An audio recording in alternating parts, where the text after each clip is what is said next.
হরিবল হরিবল। কে কাকে বলছে? জন্মে যে জন্মে ব্রহ্ম খুলে জানো, আমি আচরিব ব্রহ্ম কে কাকে বলছে? আমরা সবাই জানি কৃষ্ণ বলছে কাকে, শ্রীরামকে বলছে, তাই তো? আমাদের সেই কৃষ্ণ কেনাইয়া আমাদের ভালোবাসার মানুষ কৃষ্ণ বলছে শ্রীরামকে, শ্রীরাম আমি এই ব্রহ্মত্ব পদ রাখবো না, আমি জন্মে দাও।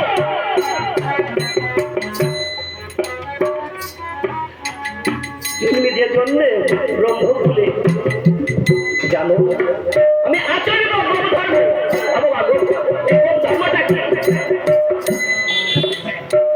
গভীর ভাব এই ধর্ম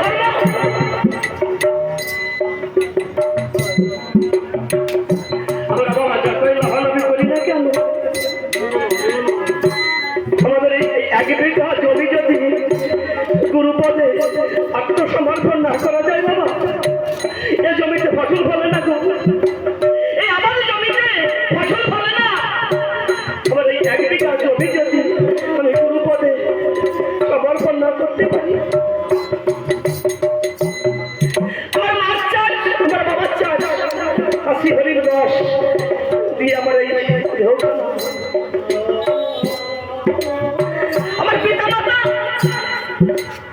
আমাকে নিয়ে গিয়ে একজনের হাতে তুলে দিয়েছে, বলছে বাবা আমি এই ধরাধামে আর কদিনে বাঁচবো, আমি চলে যাওয়ার পরে আমার ছেলেটাকে তুমি দেখো, আমি তো আর বেশি বাঁচবো না, বয়স হয়ে গিয়েছে, আমি তোমার হাতে তুলে দিলাম, আমি তোমার হাতে তুলে দিয়ে আমার জীবনটাকে আমি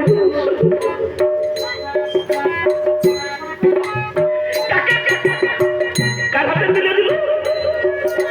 আমার গুরুর হাতে। আমার গুরুর হাতে কে তুলে দিল? যে দুজন মানুষ বড় সাধনা করে আমাকে এনেছে এই ধরাধামে, আমার সেই জন্মদাতা পিতার মাতা আমার গুরুর হাতে তুলে দিয়ে বলল আমরা দুজন তার বেশি দিন বাঁচবো না, আমি তোমার হাতে তুলে দিয়ে যাচ্ছি, আমার ছেলেটার ভার তুমি নাও, ওকে তুমি মানুষের মতো মানুষ করে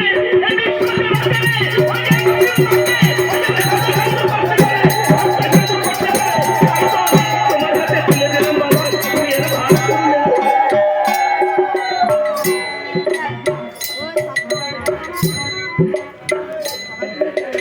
আমার উচিত আমাকে যখন তুলে দিয়েছে আমার বলতে তোমার আর কিছু রাখা উচিত নয়, আমি সম্পূর্ণ আমার সেই ভালোবাসার মানুষের কাছে চরণে আমার দেহমান, আমার মিত্র, আমার অহংকার,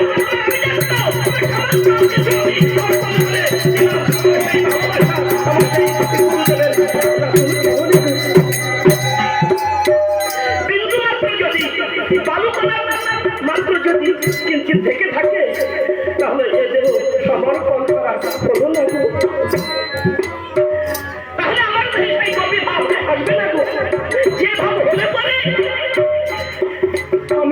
যায়, অহংকার ভুলে যায়। এই বিশ্ব চরাচরে কিবা ছোট গাছ, কিবা বড় গাছ, কি পতঙ্গ তরুলতায়, সমস্ত জায়গায় কোথায় কোথায় আমার সেই ভালোবাসার মানুষ, আমার সেই গুরুদেবকে, আমার সেই গুরুকে আমি দেখতে পাবো। বেদরে তুই যতই লাফালাফি করিস না, ওই জায়গাটা যদি তোর ঠিক না থাকে, লাফালাফি সামনে আমি দাঁড়িয়েছি এমন একটা বটবৃক্ষের তলায়। ওই বটবৃক্ষের শীতল মৃদু মিষ্টি হাওয়ায় আমার এই 1 বিঘা জমি, আমার এই 1 বিঘা জমিতে যে কথা আমাদের ছিল না, এগুলো সব চলে গিয়েছে। সেই বটবৃক্ষ আর কেউ নয়, সেই বটবৃক্ষ হচ্ছে দীনবন্ধু বটবৃক্ষ। ওই দীনবন্ধু বটবৃক্ষের তলায় যে গিয়েছে সেই জেনেছে ওই দীনবন্ধু বটবৃক্ষের মৃদু হাওয়া কেমন এই প্রশান্ত গিয়েছে।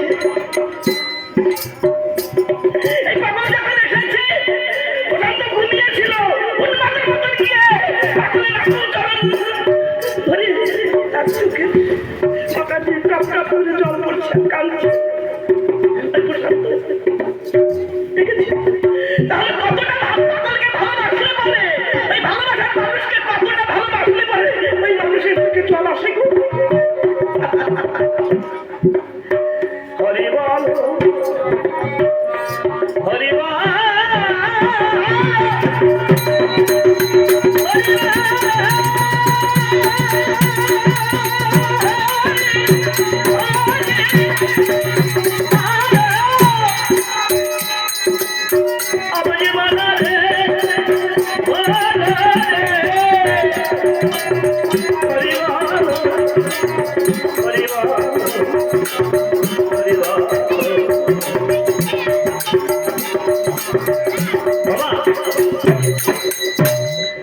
কেউ কি বুকে হাত দিয়ে বসতে পারবে না আমি আমার ভালো হয়ে বিশ্ব চরাচর আসবো?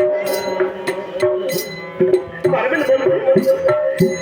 আমি আমার মানব হয়ে এসে এই সদর বাজারে ভাবতে শুরু করবো, আমি কেউ পারবে না। তাহলে আমার কাগজের কলম মিথ্যে হয়ে যায়। হরিবা বাবা রসনা ভাবে এমন কলম আরো হবে না, এই মানব আরো হবে না। হরিবা মনে রসনা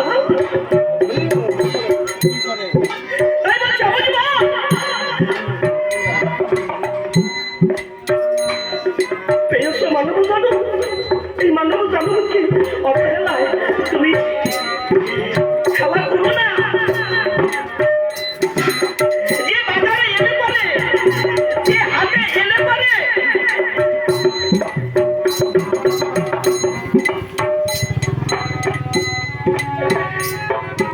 অমানুষ মানুষ হয়, অমানুষ মানুষ হয়। সেই বাজারটা হচ্ছে সাধুর বাজার। এই ভক্ত সঙ্গ ভক্ত যদি আমার হরির কৃপা দরকার নেই, হরি ভক্তরা যদি কৃপা করে তাহলে মানুষ মানুষ। এবার কৃষ্ণ বলছে আমি আমার এসে এই ধর্ম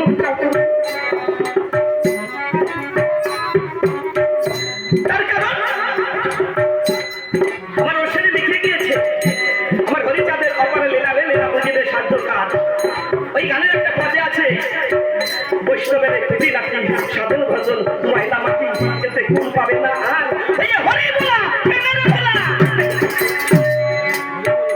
দেখেছি আমি নিন্দা করবো না বাবা, আমি যে কথাগুলো সত্য চিন্তা করে দেখবেন। এক শ্রেণীর ভক্ত আছে তারা কিন্তু মায়ের হাতে রান্না খায় না বাবা, মায়ের হাতে রান্না খায় না। আমার আগে দিদি বিয়ে হয়ে গিয়ে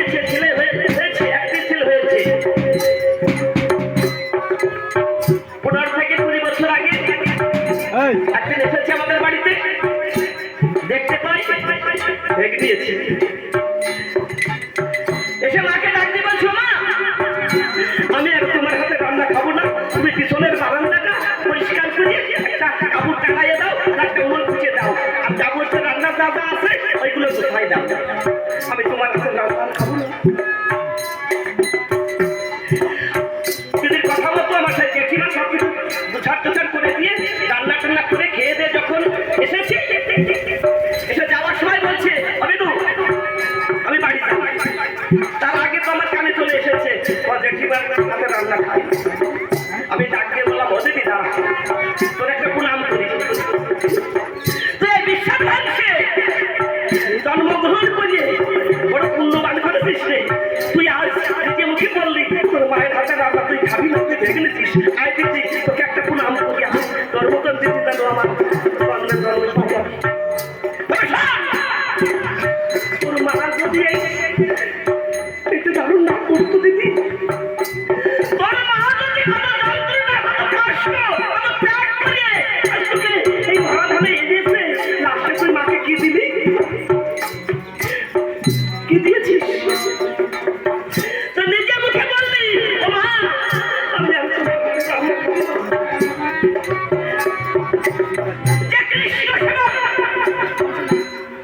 করলে পরে মায়ের হাতে রান্না খাওয়া যায় না। আচ্ছা বলুন তো, কৃষ্ণ ওই কথা বলেছে নাকি? যে উচ্ছিষ্ট ফল খেয়েছে, উচ্ছিষ্ট ফল খেয়ে বড় মিষ্টি হয়ে আনন্দ পেয়েছে, এখানে তো আমাদের শিক্ষা তো, সে কি ওই কথা বলতে পারে তো? তাহলে এরা কারা গো? তাই তো আমার ডাক্তারটা লিখলেন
জীবন হতে জীবন গৌরবে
Yeah.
আসল সূক্ষ্ম জায়গায় পারবে ভালো হতে পারে যে যুগে একাবি যুগে একাক লীলা করেছেন হয়তো পারবে কিন্তু আসল সূক্ষ্ম জায়গায় জীবকে শিক্ষা দিতে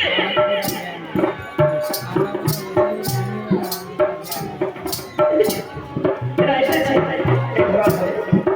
তবু আমি যে বুঝতে চাইলাম না ভাগাভাগি করে আমি শেষে আমি গন্ধায় গেলাম কি বাবা আমার তার কথা লিখলে সে দামে রে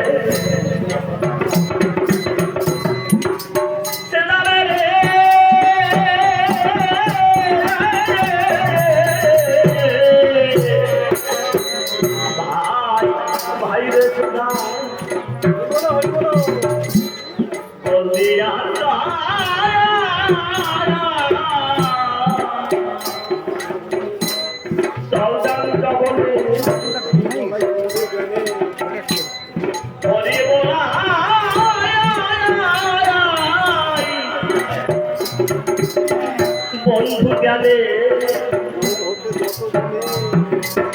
ওই কত হতে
তাহলে একটা মর্মান্তিক ঘটনা বলি।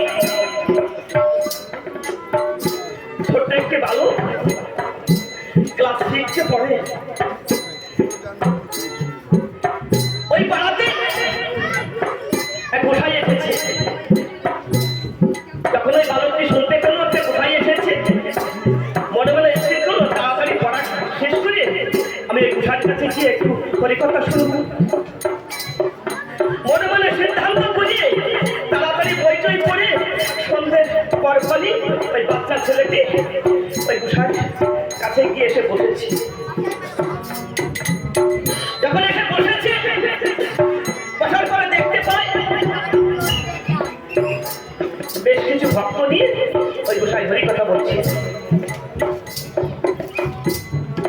যখন ওই কথা বলছে ওই বাচ্চা ছেলেটি আস্তে আস্তে কোথায় কাছে গিয়ে কোথায় একটু প্রণাম করি যখন পাশে বসতে গিয়েছে ওই কোথায় বলছে বাবা তুমি এখানে কেন এসেছো তুমি এখানে কেন এসেছো তুমি এখান থেকে চলে যাও এখানে বলবার অধিকার তোমার নেই বলবার অধিকার তোমার নেই তুমি এখানে বসে না চলে যাও ওই কথা বাচ্চা ছেলেটা বারবার প্রশ্ন করছে কেন আমি বসে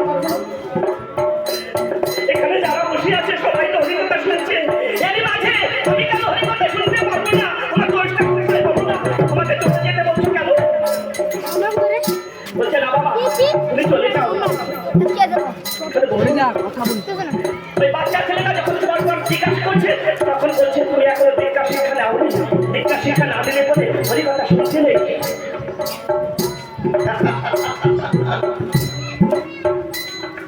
যে বাচ্চা ছেলেটার বয়স 12 থেকে 14 দীক্ষা শিক্ষা কি বলে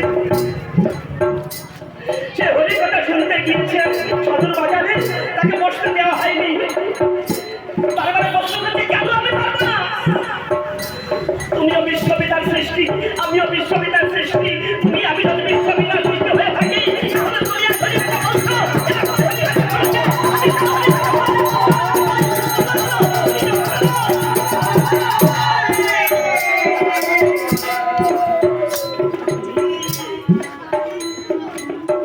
যখন কথাবার্তার ভিতরে দিয়ে ওই গোসাই চট করে একটা লাঠি মেরে দিয়েছে ওই বাচ্চাটার গায়ে যখন লাঠি মেরে দিয়েছে ওই বাচ্চা ছেলেটা দোয়া ঘেসে তখন দোয়া ঘেসে বাচ্চা ছেলেটা পড়ে গিয়ে চোখের জল ছেড়ে দিয়ে সে বলছে মনে মনে বলছে হে বিশ্বপিতা তোমার সৃষ্টি তোমারই না আজ আমি সদর বাজারে এসে আজ আমি আঘাত এই যদি হবে কোন শাস্ত্রে ওই কথাটা লেখা আছে আমি শাস্ত্র আজ থেকে আমি পড়াশোনা কম করে আমি শাস্ত্র দেখতে শুরু করবো কোন শাস্ত্রে কোন বইতে কোন ভগবান কোন দেবতা কোন পুস্তকে এই কথা লেখা আছে যে একটি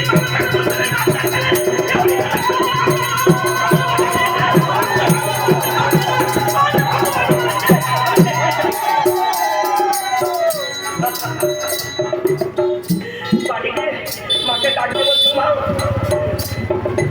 আমার কথা নেবে আমি একটু পড়াশোনা করে আমি একটু সদর বাজারে গিয়ে আমি বই পড়বো আমি দেখবো কোন বইতে এই কথা লেখা আছে মা আশীর্বাদ করো যাবি তো যা মায়ের আশীর্বাদ নিয়ে পড়াশোনা পড়তে হাতে পেয়ে গেল লীলামৃত আর সিনির গান তারকের গান পড়তে যখন তারকের গানে এলো দেখতে পেল তারকটার লেখা কি আমি বা কার কে বা আমার বলতে নাই তবুও বলি আমার জমে যাবে তবে দেহ শুদ্ধ হবে বিশুদ্ধ প্রেম মহা হবে ঘটবে অকাম কামনা দেখেছ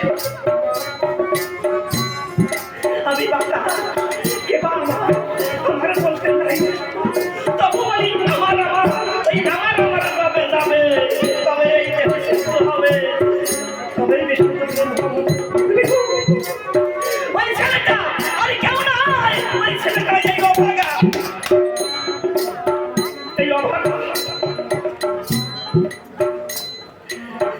তারপরে আমি পেয়েছি আমার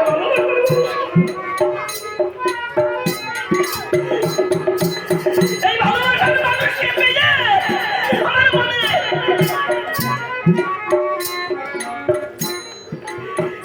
শান্তি এসেছে তাই তো আমার Hallelujah.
Ah